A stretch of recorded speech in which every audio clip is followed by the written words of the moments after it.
Bismillahirrahmanirrahim. Assalamualaikum dan selamat malam. Terima kasih saudara kerana terus setia bersama kami di Bernama TV, dan pada ketika ini giliran saya malam ini dalam ruang bicara untuk bersama anda.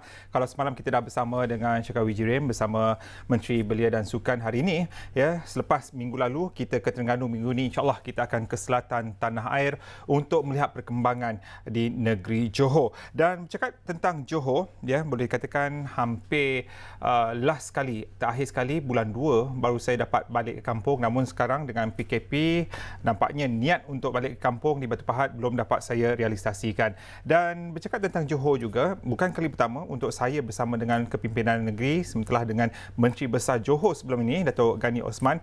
Kira-kira 8 tahun yang lalu, ya, kita bercakap tentang pembangunan Johor, dan ketika itu sedang rancak dikatakan tentang rapid pengerang dari segi bagaimana agaknya kesan kepada pembangunan khusus penduduk-penduduk di Kota Tinggi, di Pengerang itu sendiri. Dan kita bercakap tentang isu untuk mengalihkan kubur masyarakat Islam pada ketika itu di kawasan yang akan dibangunkan di Rapid Pengerang. Jadi itu sepintas lalu pada ketika itu, dan saya yakin kini Rapid Pengerang telah pun membangun dan memberikan kesan kepada pembangunan negeri Johor. Dan bercakap tentang pembangunan negeri Johor, ya, kalau kita lihat pada satu ketika meniti dari bibir ke bibir tentang HSR, tentang rel kereta api laju yang akan dibangunkan, kita juga akan teringat tentang Forest City di Johor. Malah yang paling memberikan kesan kepada rakyat Johor, malah kepada saya sendiri, tentang pembangunan Iskandar, satu koridor yang telah dibangunkan. Dan Johor sendiri antara negeri yang mempunyai 2 koridor. Selain wilayah Iskandar, Johor juga mempunyai sebahagiannya, khususnya di daerah Mersing, dengan pembangunan ECER yang melibatkan Kelantan, Terengganu, Pahang, dan di sebelah utara Johor itu sendiri, di mana Mersing itu sendiri menerima tempias tentang ECER. Jadi pada malam ini dengan tajuk Makmur Johor dalam Normal Baru, ya, dengan keadaan kepimpinan Johor yang pada satu ketika pada Februari yang lalu berlaku sedikit krisis, dengan krisis politik negara yang sedikit sebanyak memberikan kesan kepada Johor. Jadi kita akan melihat sepintas lalu, dan yang pastinya kita akan melihat bagaimana agaknya Johor itu sendiri akan memberikan kesan ataupun pembangunannya mungkinkah akan terencat dengan COVID-19 itu sendiri. Jadi kita akan melihat sepintas lalu, dan pastinya tentang pelancongan itu sendiri menerima kesan kerana tahun ini, selepas tahun melawat Malaysia dibatalkan, Johor juga merupakan tahun melawat Johor 2020. Jadi bagaimana agaknya kesan COVID ini tentang pelancongan di negeri Johor, kita akan lihat. Dan pastinya kesan itu sendiri bukan saja tertakluk kepada kesan ekonomi negeri Johor, tetapi kesan tentang pembangunan sosial. Dan sementara yang dinyatakan oleh Yang Amat Berhormat Perdana Menteri Tan Sri Muhyiddin Yassin itu sendiri, wujud satu persekitaran lanskap baru tentang normal baru kehidupan, bukan saja di Johor, malah di Malaysia itu sendiri. Jadi kalau kita dah bersedia di talian untuk kita bersiaran secara langsung pada ketika ini, kami sedang berusaha untuk mendapatkan Menteri Besar Johor Yang Amat Berhormat Datuk Insinyur Haji Hasni Mohamad untuk bersama kami seketika nanti. Jadi kita sedang berusaha untuk mendapatkan Datuk, dan kita akan melihat secara keseluruhannya tentang pembangunan negeri Johor dan kesan COVID. Dan sepintas lalu juga untuk kita lihat status COVID-19 Malaysia pada hari ini, memberikan jumlah kes keseluruhan 5,425 dengan kes terbaru yang aktif, ya, sehingga 5 petang ini terdapat kes baru yang dapat kita kongsikan pada ketika ini kepada anda, menjadikan jumlah kes aktif adalah sebanyak 2,041. Jadi kita paparkan pada ketika ini. Dan bagi negeri Johor itu sendiri, ya, sehingga semalam dilaporkan pecahan kes positif mengikut daerah di Johor. Kita perhatikan daerah Johor Bahru masih lagi juga mencatatkan jumlah yang tinggi, selain di mana Keluang itu sendiri semalam, sehingga semalam 222 jumlah positif COVID di Johor Bahru, di Keluang, Johor Bahru 194, diikuti dengan Batu Pahat 53, Muar 48, dan diikuti oleh daerah-daerah lain. 10 daerah di Johor. Jadi kita akan melihat bagaimana agaknya dengan kepimpinan baru Makmur Johor itu sendiri akan membangunkan 10 daerah yang terletak di negeri Johor. Dan kalau kita bercakap juga tentang pembangunan di negeri Johor, Forest City, rel berkelajuan tinggi, SSR itu sendiri, itu antara contoh-contoh pembangunan yang sejak 2012, sekitar 2012 mula diperkatakan, dan dengan adanya Legoland memangkinkan faktor sektor pelancongan itu sendiri. Namun belum, dan ketika ini pasti sektor pelancongan tahun melawat Johor 2020 memberikan kesan secara tidak langsung kepada negeri Johor itu sendiri.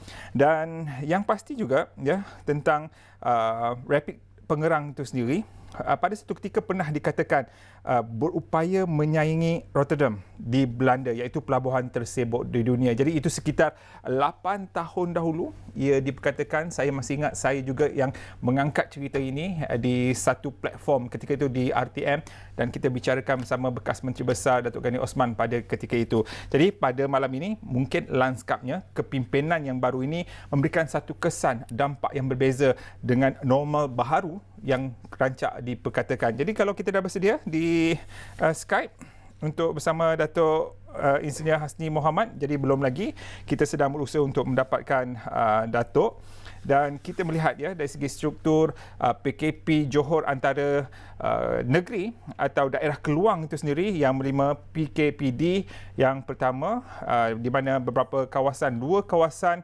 yang diumumkan, iaitu PKPD Kampung Datuk Ibrahim Majid dan Bandar Baharu Datuk Ibrahim Majid, yang mana terus kini berada dalam suasana fasa kuarantin, lockdownnya sehingga 28 hari bulan April. Dan pasti juga kesan itu sendiri bukan sahaja di Johor, malah di seluruh Malaysia.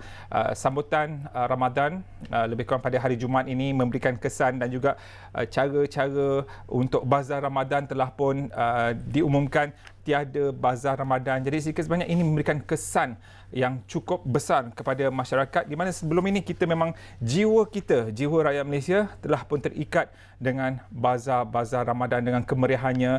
Jadi itu antara yang banyak diperkatakan. Bagaimana agaknya bazar online Ramadan itu sendiri juga telah diumumkan tiada. Jadi ini sedikit sebanyak memberikan satu normal baru, dan sejauh mana agaknya persediaan kita dalam meneruskan kehidupan untuk mengikuti normal baru, kerana ia bukan saja dalam sektor kehidupan seharian, mungkin dalam sektor ekonomi itu sendiri memerlukan satu sentuhan baru daripada pemimpin, malah daripada pemain-pemain industri itu sendiri untuk menjayakan normal baru. Tiada lagi mungkin satu mesyuarat secara bersemuka, mungkin selepas ini secara online itu sendiri, di dalam talian itu sendiri yang akan diangkat dan akan terus diperkasakan. Dan dalam pada itu harus dilihat bila mana dikatakan tentang mesyuarat secara online, kesannya bahagian-bahagian security itu sendiri perlu dilihat, kerana soal keselamatan memang tiada kompromi. Malah kalau satu ketika dalam minggu lalu juga dikatakan Zoom itu sendiri telah pun memberikan satu kesan di mana maklumat-maklumat boleh diakses, boleh diambil. Jadi itu perkara-perkara yang perlu diberikan perhatian. Dan menarik juga kalau kita perhatikan pada hari ini, antara laporan-laporan selepas beberapa hari, angka mereka yang positif COVID di negara kita berada di bawah angka 3 angka, dengan semalam satu angka yang paling rendah pernah dicapai, dan hari ini dengan jumlah 54. Jadi syabas dan tahniah kepada Barisan Hadapan Negara, khususnya kepada Kementerian Kesihatan, para doktor, jururawat dan mereka-mereka yang berada di sebalik tabir itu sendiri, memberikan satu kesan yang besar kepada rakyat kerana berjaya mengurangkan jumlah. Jadi tempoh untuk kita berada dalam keadaan yang perlu menang dalam peperangan ini, dan perang menentang COVID ini dijangkakan sehingga tahun lepas. Jadi saudara, untuk seketika sementara kami mendapatkan Datuk Menteri Besar Johor, kita berehat seketika dan kembali selepas ini.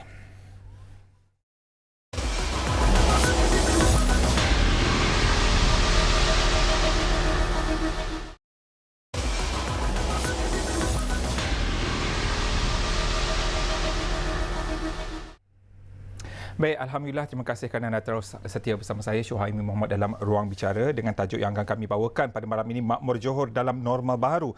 Dan seperti biasa, saya mengalurkan anda untuk berinteraksi bersama saya. Anda boleh memberikan pandangan dan juga komen menerusi Facebook dan juga YouTube Bernama TV. Jadi berikan pandangan anda, komen anda.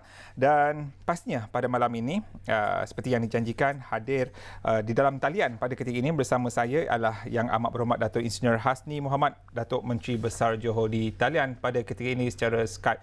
Hello, Assalamualaikum, Datuk. Waalaikumsalam, Saudara Suhaimi. Terima kasih. Baik, terima kasih juga Datuk kerana setia bersama kami menunggu kita untuk bersiaran langsung ini. Jadi Datuk, bagaimana terlebih dahulu? Saya dah hampir 2 bulan juga tak menjengah ke kampung halaman.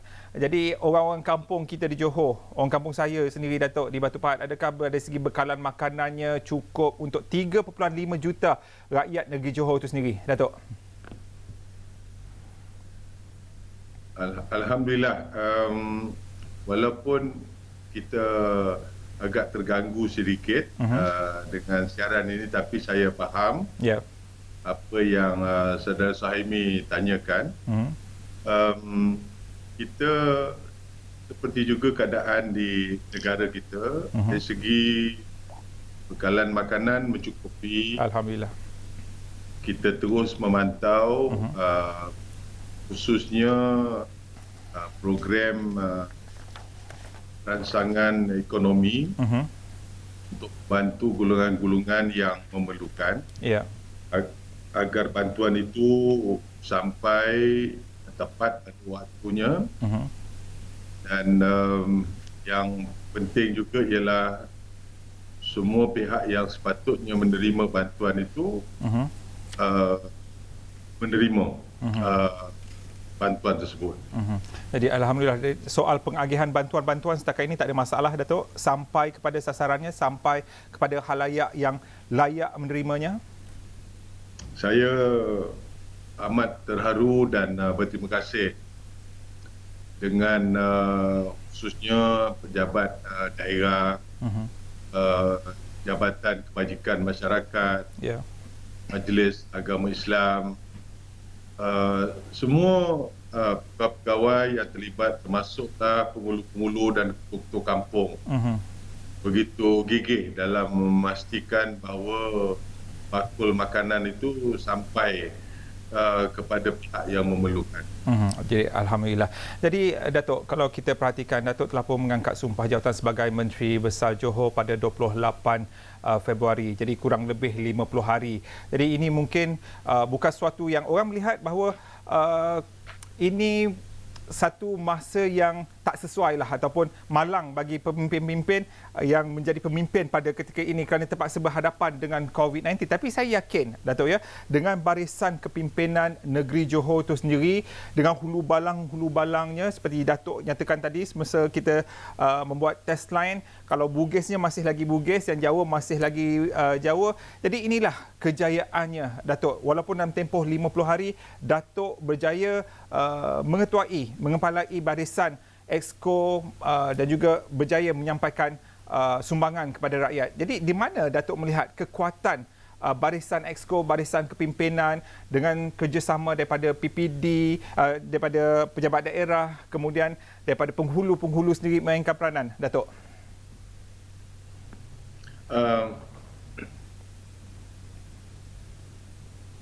Saudara Suhaimi, saya kira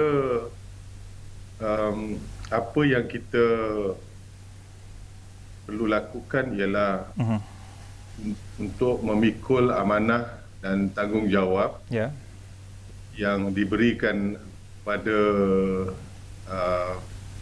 wakil-wakil rakyat, kepada saya selaku Menteri Besar, haruslah kita pikul dengan sebaik-baik mungkin.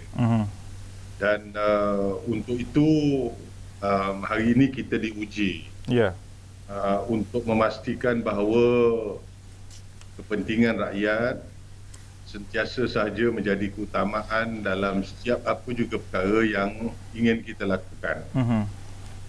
Maka apabila kita berdepan dengan wabak COVID-19 ini, tentunya kita perlu memastikan bahawa apa juga keputusan yang kerajaan buat itu adalah tidak lain daripada untuk kepentingan masyarakat. Ya. Saya percaya bahawa Perintah Kawalan Pergerakan ini adalah sesuatu yang akan mencabar kedudukan ekonomi negara kita. Betul. Dan kita perlu merancang lebih awal lagi apakah agaknya kemungkinan apabila kita tidak lagi berada di bawah Perintah Kawalan Pergerakan. Bagaimana kita merancangkan semula ekonomi. Ya. Bagaimana kita memikirkan soal mereka-mereka yang hilang pekerjaan. Mereka yang mungkin tidak dapat menjalankan perniagaan mereka oleh kerana sewaktu tempoh Perintah Kawalan Pergerakan itu mereka terus hilang potensi ataupun keupayaan dan daya maju perniagaan asing. Maka itu apakah yang perlulah kerajaan lakukan? Berapa banyakkah pekerjaan yang harus kita sediakan dan bagaimana kita memikirkan tentang sektor-sektor yang perlu patut kita berikan keutamaan. Jadi saudara Suhaimi, lebih-lebih lagi kita di Johor dengan berjirankan negara Singapura itu lebih 300,000 rakyat Johor yang bekerja di sana. Dan kita pun tahu bahawa Singapura juga berhadapan dengan ancaman COVID-19 itu. Malah sehari dua ini kita dapat melihat bahawa peningkatan mereka yang didapati positif COVID-19 ini meningkat begitu mendadak. Maka sekiranya rakyat Malaysia yang bekerja di Singapura yang pada waktu ini lebih 30,000 yang masih berada di sana, kan mereka nak pulang ke negara kita. Kita perlu benarkan kerana mereka adalah rakyat Malaysia. Jadi Johor perlulah membuat persediaan pusat-pusat kuarantin yang secukupnya.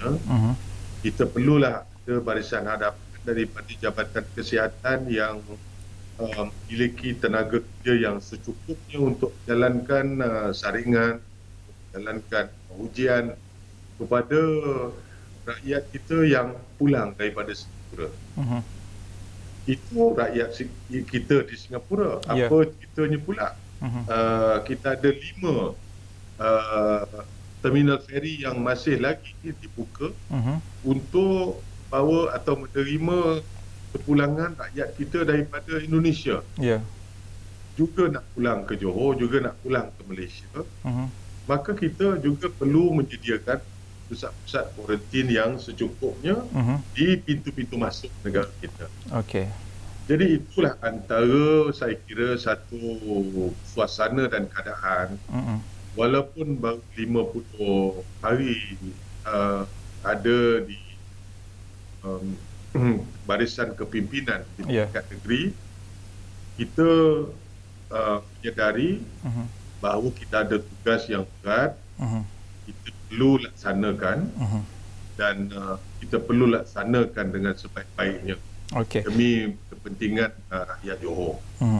Jadi kalau kita perhatikan, ini saya masih lagi menyentuh soal politik, Datuk, ya, sebelum kita melihat perjalanan tentang sektor industri kepulangan rakyat Malaysia daripada Singapura, daripada Indonesia dengan 5 jetty yang masih lagi dibuka untuk rakyat kita balik daripada Indonesia itu sendiri.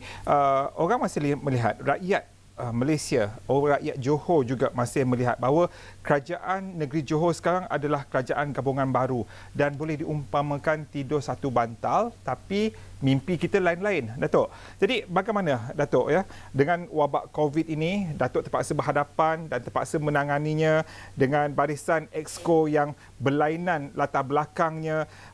Sedikit sebenarnya apa agaknya moto ataupun pegangan visi misi kerajaan negeri yang Datuk minta supaya lebih kurang 56 adun yang terdapat di negeri Johor, ya, baik daripada mereka daripada pembangkang maupun daripada kerajaan negeri sendiri sekarang ni, supaya terus bersama dengan Datuk?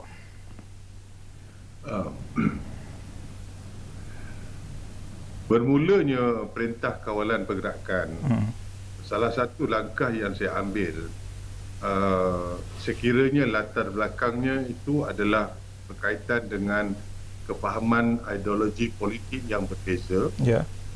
Walaupun begitu, kesemua 56 adun menerima peruntukan untuk tujuan membantu mereka-mereka dalam tempoh kawalan pergerakan ini, satu jumlah yang sama. Kan? Okey. Kita tidak memilih latar belakang politik, kita tidak menentukan bantuan berasaskan fahaman politik mereka, tapi saya menganggap bahawa semua wakil-wakil rakyat ini ada tanggungjawab yang serupa. Ya. Kita ada rasa perlu dan penting untuk kita mengenepikan fahaman ideologi politik kita. Tapi sebaliknya, dalam suasana kita menghadapi ancaman wabak COVID ini, saya dapat melihat bahawa tidak begitu ketara sama ada di pihak wakil rakyat bukan kerajaan maupun wakil rakyat kerajaan yang terdiri daripada UMNO, daripada PAS, daripada Bersatu. Ia bergerak sebagai satu rasa tanggungjawab bahawa kita ini wakil kepada rakyat. Maka rakyat menjadi keutamaan kita. Jadi untuk itu, Saimi, mungkin ialah betul kita walaupun tidur sebantal, mimpi lain-lain, tetapi oleh kerana kita disergah oleh COVID-19 ini, maka terlupa apakah perbezaan mimpi-mimpi kita. Tetapi terus bangkit dan kita tahu dan sedar kita ada satu tanggungjawab yang perlu kita laksanakan atas nama Makmur Johor. Itulah dia, bila Datuk cakap tentang Makmur Johor, slogan yang saya kira sebagai kunci utama. Jadi bagaimana pula dari segi keserasian itu sendiri? Mungkin ia tidak harus terhenti kerana wabak COVID ini. Ia seharusnya diteruskan selepas ini, bahawa dari segi kelainan fahaman politik itu, ideologi politik itu tidak akan menjejaskan pembangunan negeri.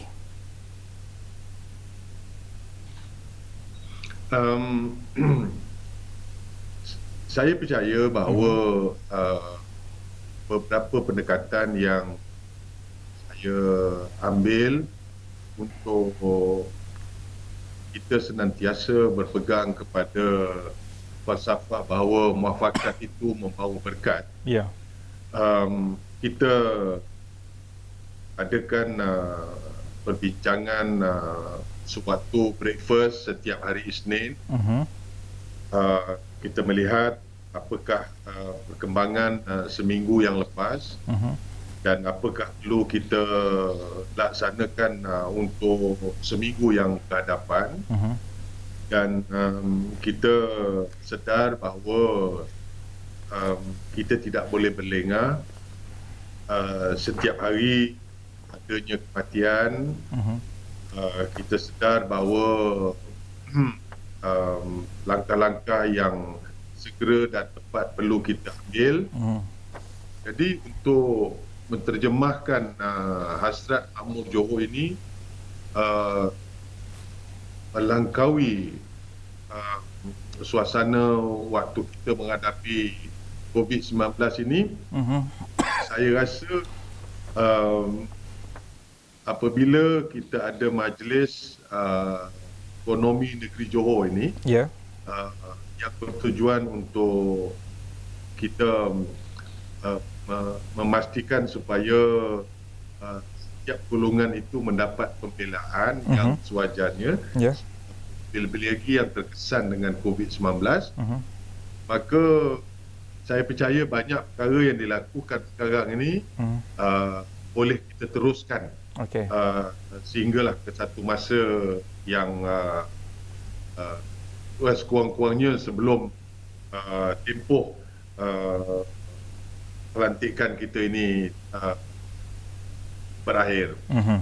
Okey, jadi Datuk, kita melihat kesan ketara kepada rakyat secara keseluruhannya, rakyat Malaysia umumnya dan rakyat Johor khasnya, ya, dan kerajaan persekutuan sendiri secara drastik telah pun memperkenalkan pakej ransangan prihatin 250 bilion, dan kerajaan Johor juga, Datuk sendiri telah pun memperkenalkan pakej ransangan ekonomi yang merangkumi 33 insentif bernilai 150 juta ringgit. Dan sebanyak 21 insentif telah pun Datuk umumkan, manakala 11 lagi masih dalam perancangan. Jadi mungkin Datuk boleh terangkan atau perincikan fokus golongan sektor untuk baki 11 insentif yang akan diumumkan nanti. Suami pertama, semua golongan terjejas dengan kesan COVID ini. Setiap lapisan masyarakat, sama ada di bandar, di desa, di luar bandar, semua terkesan. Golongan peniaga besar kecil yang terlibat secara apa orang kata dulunya bawah 40, P40, M40, semuanya terjejas akibat daripada COVID-19 ini. Maka usaha yang dibuat melalui bantuan Ihsan Johor itu adalah merupakan satu pendekatan yang lebih bersifat rakyat sentrik, yang lebih bersifat melihat golongan jangan sampai ada yang tidak terbela. Jadi sebab itu salah satu daripada 21 insentif yang diumumkan, ianya adalah merupakan insentif yang memastikan bahawa pakej prihatin kerajaan persekutuan itu sesuatu yang diberikan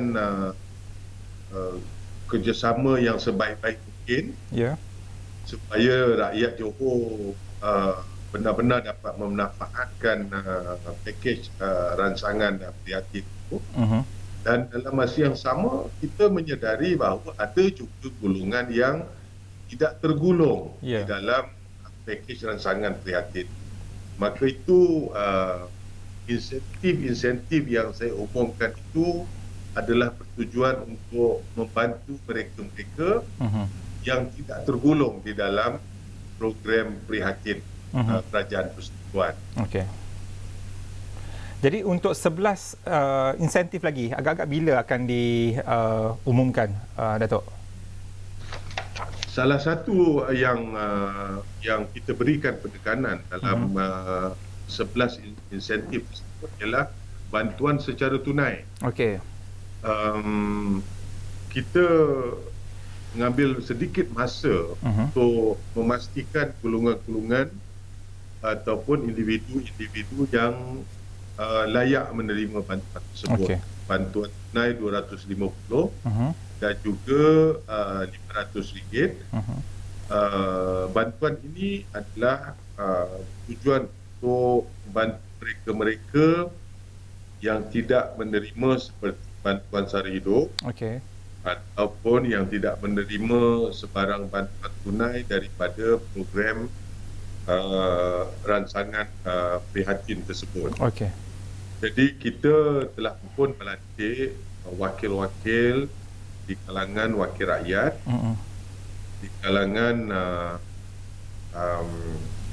pemimpin-pemimpin di pejabat pentadbiran daerah. Kita juga menggunakan saluran pihak berkuasa tempatan sebagai ejen-ejen untuk menerima permohonan daripada pelbagai pihak. Okey, jadi mungkin sebelum kemudian, sebelum Hari Raya Aidilfitri akan diberikan? Ya, itu tentunya. Okey.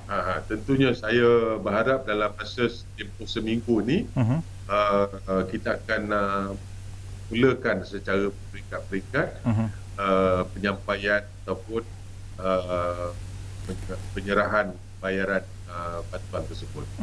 Okey, Datuk. Kita mula akan membicarakan soal yang lebih serius selepas politik. Kemudian kita menyentuh sedikit tentang pakej ransangan dan pada ketika ini adalah tentang pembangunan ekonomi itu sendiri. Kerana ekonomi dunia sendiri terkesan dengan pandemik COVID-19 ini. Jadi di Johor, Datuk, saya melihat bahawa Datuk sendiri telah pun menubuhkan jawatankuasa reformasi ekonomi negeri yang dikatakan dapat membantu terutama dalam merancangkan kembali ekonomi Johor. Mungkin pada ketika ini, mungkin selepas pandemik ini berakhir, mungkin selepas PKP ini berakhir. Tapi itulah, Datuk, saya agak skeptikal kalau kita boleh bercakap sekarang ni tentang perubahan jawatankuasa reformasi ekonomi negeri akan dapat membantu untuk merancangkan kembali, tapi kemungkinan kita perlu melihat sesuatu yang lebih mungkin lebih buruk, worse yang akan datang selepas ini. Jadi bagaimana agaknya, Datuk, jawatankuasa reformasi ekonomi negeri ini akan benar-benar memberi impak kepada rakyat negeri Johor, dan bagaimana pula suatu pembangunan itu yang akan dicipta selepas ini mampu memberikan kesan ataupun peluang pekerjaan. Paling tidak kalau tadi 300,000 rakyat Johor, rakyat Malaysia yang bekerja di Singapura, mana tahu selepas ini mereka tidak dapat kerja dan mungkin ada soal gaji mereka rendah dan pelbagai lagi kemungkinan lain. Datuk, bagaimana jawatankuasa reformasi ekonomi melihat perkara ini? Saya amat tertarik dengan cara soalan ini diajukan. Terima kasih, Dok. Ianya mencerminkan bahawa saudara Suhaimi mempunyai satu daya imajinasi yang cukup tinggi dan luas.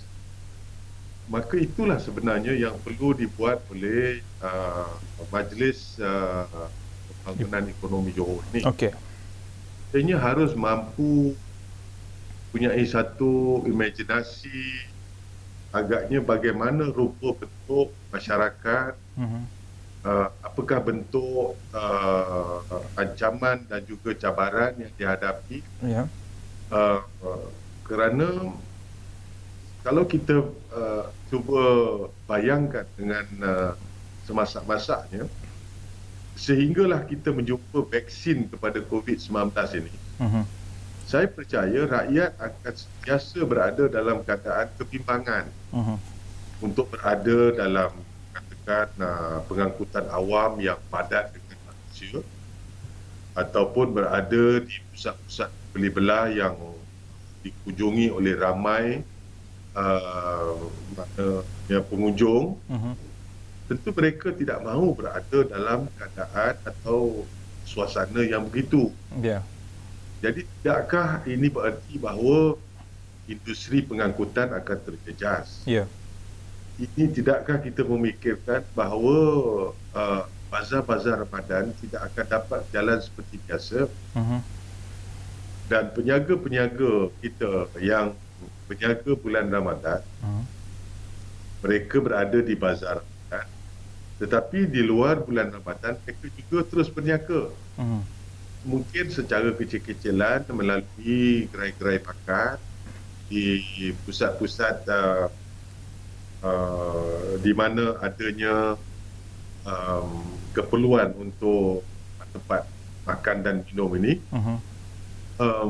Tetapi adakah pengunjung seperti biasa ke tempat-tempat berkenaan? Maka apabila kita mewujudkan majlis Majlis Reformasi Ekonomi Negeri Johor ini, maka kita harus mampu memikirkan atau membayangkan bagaimanakah keadaan selepas kita daripada Perintah Kawalan Pergerakan ini. Kita perlu memikirkan tentang pihak manakah yang perlu kita adakan kerjasama, bagaimana kerjasama dan kolaborasi perlu kita bangunkan. Kita perlu memikirkan bagaimana kita harus menjalankan ataupun menyediakan infrastruktur untuk penjaga-penjaga mungkin sudah mula kita berniaga sepenuhnya dalam talian. kita memikirkan bagaimana agaknya mereka yang sudah agak tertinggal dari segi bayaran pinjaman mereka. Ya. Ini semua haruslah kita himpunkan dan kita rangka satu plan penambahbaikan ataupun reformasi yang saya sebutkan ini supaya kita dapat kembali semula dengan memulihkan ekonomi mengikut susunan struktur-struktur yang kita anggap atau sektor-sektor yang kita anggap perlu diberi keutamaan. Okey. Baik, Datuk, kita berhenti rehat seketika. Datuk, selepas ini kita menyambung perbincangan kita dan saya ingin bawa perbincangan kita melihat tadi ya dengan 300 pekerja rakyat Malaysia, rakyat Johor yang berada di Singapura, yang bekerja di Singapura, dan kerana 300 orang inilah, mungkin 300,000 orang inilah jiwa mereka dah pun terikat dengan peluang pekerjaan di Singapura yang menjanjikan dari segi pulangan mata wang itu sendiri yang berbeza. Jadi bagaimana agaknya dengan adanya Iskandar Malaysia, kita ada ECR dengan sektor-sektor industri di Johor itu sendiri cukup meriah ya. Kalau kita ada kawasan perindustrian di Sri Gading, di Pasir Gudang, di Masai, di Skudai, malah di beberapa daerah yang lain, 10 daerah di Johor. Jadi soal pengangguran, soal peluang pekerjaan itu sendiri memang amat diperlukan oleh rakyat Malaysia, rakyat Johor. Jadi saya masih lagi skeptikal. Saya mohon Datuk jelaskan bahawa peluang pekerjaan adalah terjamin selepas pasca COVID-19. Jadi Datuk, kita berhenti rehat seketika, kembali selepas ini dalam Ruang Bicara. Jangan ke mana-mana.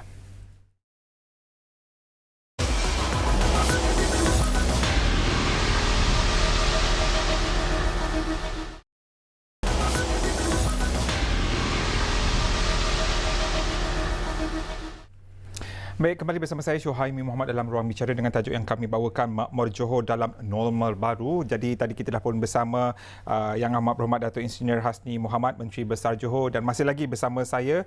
Jadi Datuk, kita kembali dalam perbincangan kita. Sebelum kita berhenti rehat tadi, saya telah pun menggantung satu soalan kepada Datuk bahawa kerajaan negeri akan dilihat kerajaan yang mengutamakan rakyat, mengutamakan rakyat negeri Johor itu sendiri. Bila mana Datuk berjaya selepas ini bersama Barisan Barisan Esko dalam Makmur Johor ini berjaya menyediakan peluang-peluang pekerjaan, kerana kita khawatir ya dengan 300,000 rakyat Malaysia, rakyat Johor yang bekerja di Singapura dengan yang sementara yang ada bekerja dalam sektor-sektor industri, sedia ada di negeri Johor 10 daerah dengan menawarkan pelbagai industri, sektor pembangunan yang sama-sama memangkinkan ekonomi Johor. Ada yang mungkin dah diberhentikan kerja, ada yang diberikan cuti tanpa gaji. Jadi bagaimana Datuk untuk kerajaan negeri ya selepas ini berusaha untuk memberikan sumber tenaga kerja yang betul-betul wujud untuk mereka kembali meraih mencari rezeki selepas ini? Ya, benar. Kita perlu memikirkan keperluan negeri dan negara kita terlebih dahulu.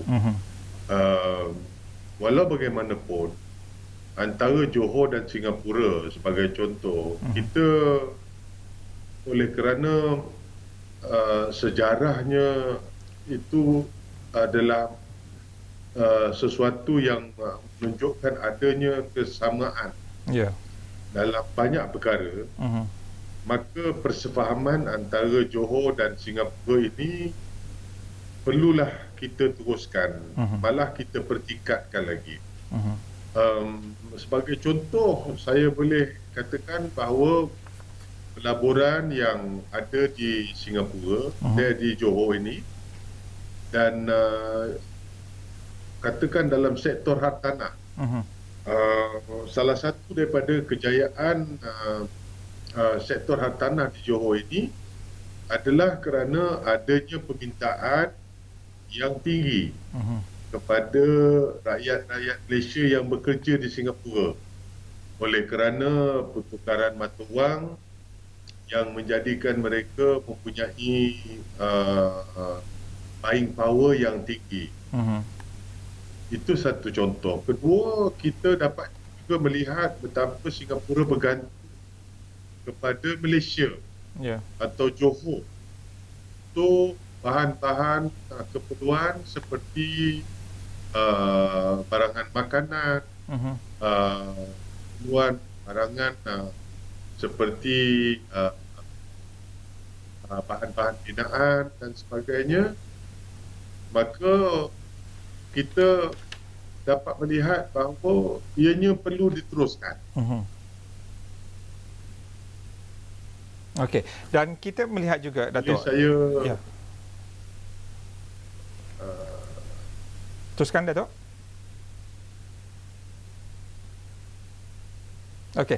Baik, Datuk. Kalau kita melihat sekarang, tajuk kita juga pada malam ni, Makmur Johor dalam normal baru. Dan normal baru pada ketika ini, suasana kita pada ketika ini, malah saat ini yang sedang rancak adalah segala perniagaan secara online.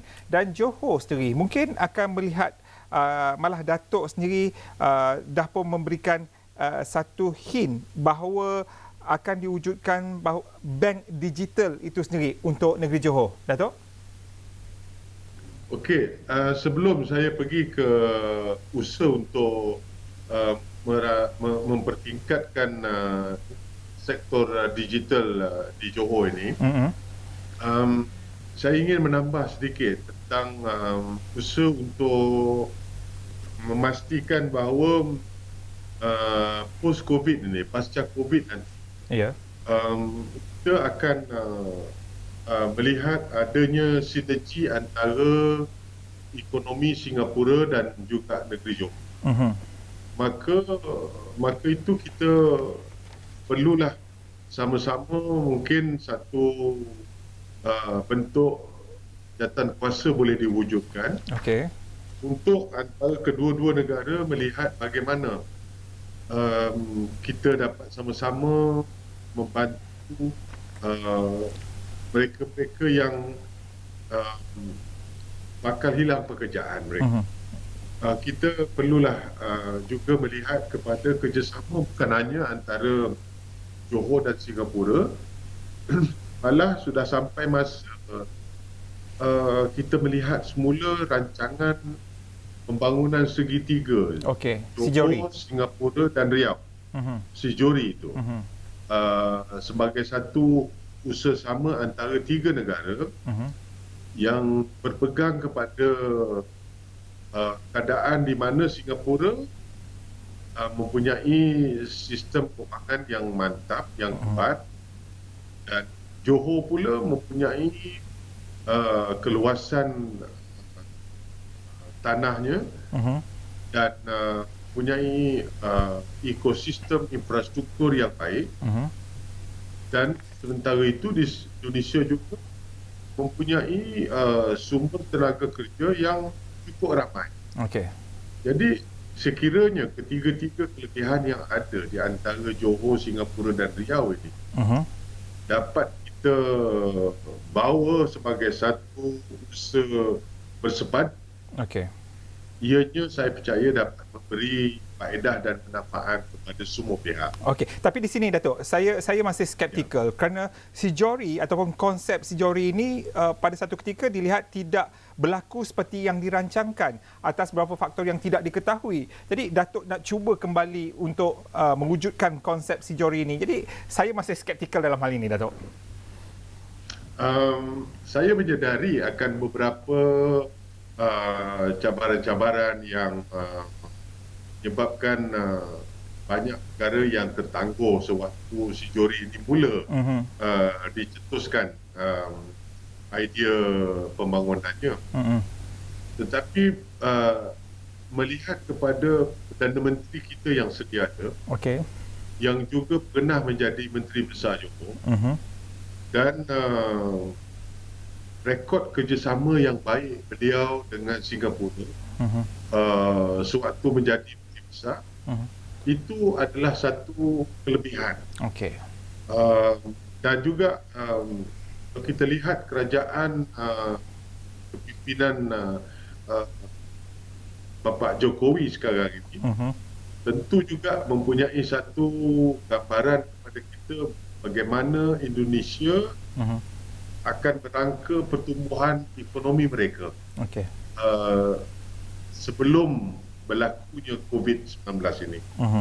Jadi dengan adanya sinergi antara pucuk pimpinan tiga negara ini, itu sebenarnya adalah asas yang paling penting untuk menjayakan sejori ini. Kalau tidak ada keyakinan di pihak saya bahawa Perdana Menteri kita dan juga Perdana Menteri Singapura dan juga Presiden Indonesia, kalau dilihat dari segi persamaan perancangan mereka, maka bertitik tolak daripada situ si Johor mempunyai peluang yang cukup cerah untuk ianya menjadi satu kenyataan, insyaAllah. Okey, jadi kurang gelisah saya bila melihat bahawa Datuk dapat menyentuh tadi tentang jadualkuasa reformasi ekonomi yang akan ditubuhkan. Kemudian Datuk menyentuh tentang si Johor yang konsepnya akan diperbaiki dan akan diperkenalkan semula, menyentuh mengenai Riau, Singapura dan Johor itu sendiri dengan kepimpinan yang amat berhormat Perdana Menteri. Jadi itu sedikit sebanyak telah pun meredakan kegelisahan saya, dan pastinya juga selepas ini bank digital tadi Datuk merupakan satu norma baru untuk rakyat Malaysia dan juga Johor khususnya. Jadi Datuk dah umumkan juga tentang perubahan bank digital. Jadi bagaimana dari segi pelaksanaannya, bila? Adakah ia immediately sejak diumumkan dah pun bergerak ataupun kena menanti lagi selepas pasca COVID baru bank digital ini akan dilaksanakan? Ianya merupakan satu inisiatif yang baru. Pihak bank negara pun sedang meneliti garis-garis panduan terhadap pembangunan bank digital ini pun oleh kerana COVID-19 ini ianya telah tertangguh sedikit. Walaupun begitu, kita dapat melihat bahawa ianya merupakan satu sektor baru yang menarik minat banyak negara, dan untuk negeri Johor sebagai jiran kepada negara Singapura yang jauh ke hadapan dari segi pembangunan digitalnya, mungkin tidak bank digital secara khusus, tetapi Johor tidak mahu juga ketinggalan untuk memulakan payment atau bayaran secara e-wallet, program e-ekonomi ini perlulah kita mulakan. Kita mempunyai jumlah masyarakat seramai lebih 3 juta ini. Saya anggap sebagai satu angka yang atau jumlah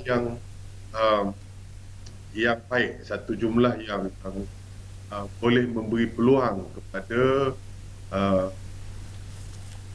kepada potensi untuk kita memulakan langkah untuk mencuburi bidang e-commerce ini.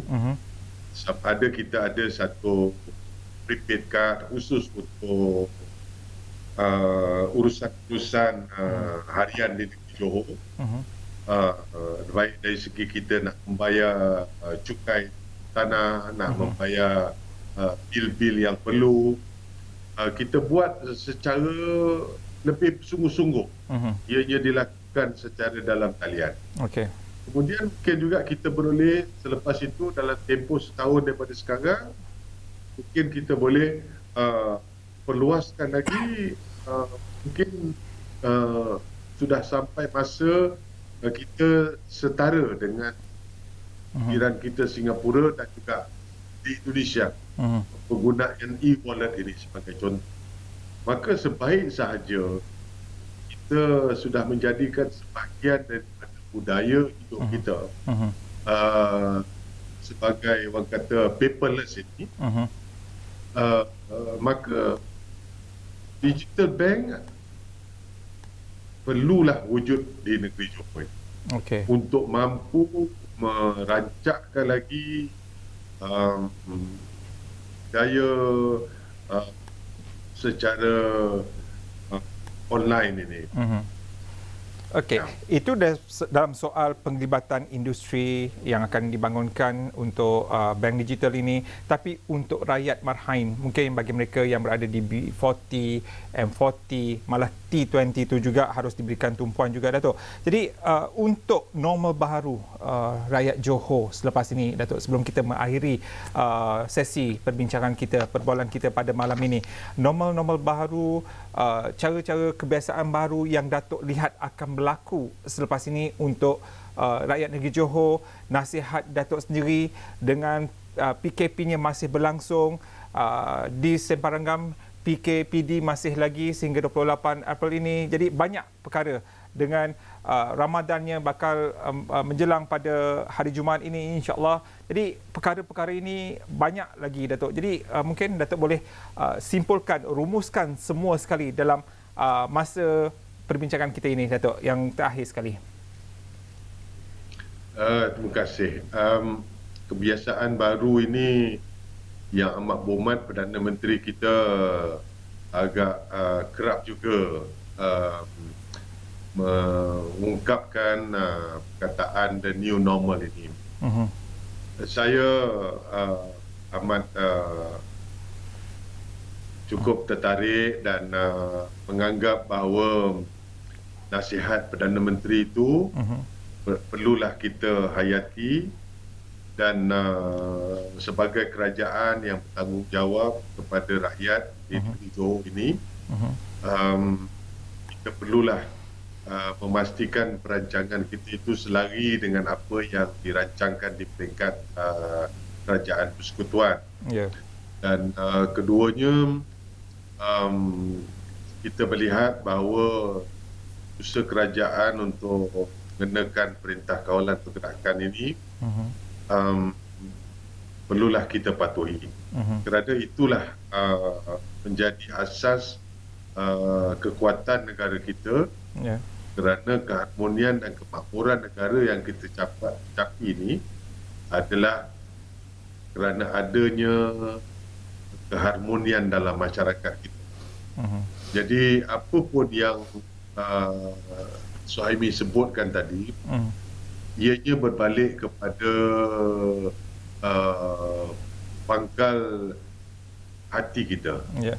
Kalau kita ingin melihat negara kita ini terus menjadi sebuah negara yang maju, maka kita perlulah utamakan kemakmuran dan juga keharmonian dalam masyarakat, supaya setiap apa yang dirancang itu insya-Allah akan beroleh kejayaan. Dan sebagai akhir sekali, Datuk, untuk ucapan sambut bulan puasa ni, hari Jumaat, insya-Allah akhir. Terima kasih, Ami. Selamat menjalankan ibadah puasa. Yeah. Inilah apa orang kata bulan yang penuh dengan rahmat kepada kita umat Islam. Dan saya bagi pihak seluruh pegawai dan kaki tangan kerajaan negeri Johor mengucapkan selamat menyambut Ramadan, dan mudah-mudahan ibadah kita diterima oleh Allah Subhanahu Wa Taala. Insya-Allah. Jadi baik, terima kasih banyak, Datuk, kerana bersama kami dalam ruang bicara Makmur Johor dalam norma baharu. Jadi insya-Allah kita sama-sama menjaga diri kita, dan pastinya kerajaan negeri akan terus menjaga kebajikan rakyat negeri Johor, malah mereka yang pada ketika ini berada di dalam negeri Johor, insya-Allah. Jadi terima kasih sekali lagi Yang Amat Berhormat Datuk Insinyur Hasni Mohamad, Menteri Besar Johor, kerana bersama kami dalam ruang bicara pada malam ini. Dan terima kasih juga saya ucapkan di Johor, Saiful, Baizura dan juga Huda yang banyak membantu ketika kami berusaha mendapatkan Yang Amat Berhormat Datuk Insinyur Hasni Mohamad dalam ruang bicara pada malam ini. Dan sebelum kita mengakhiri ruang bicara, kita sedikit statistik mengenai pecahan kes positif mengikut daerah di negeri Johor.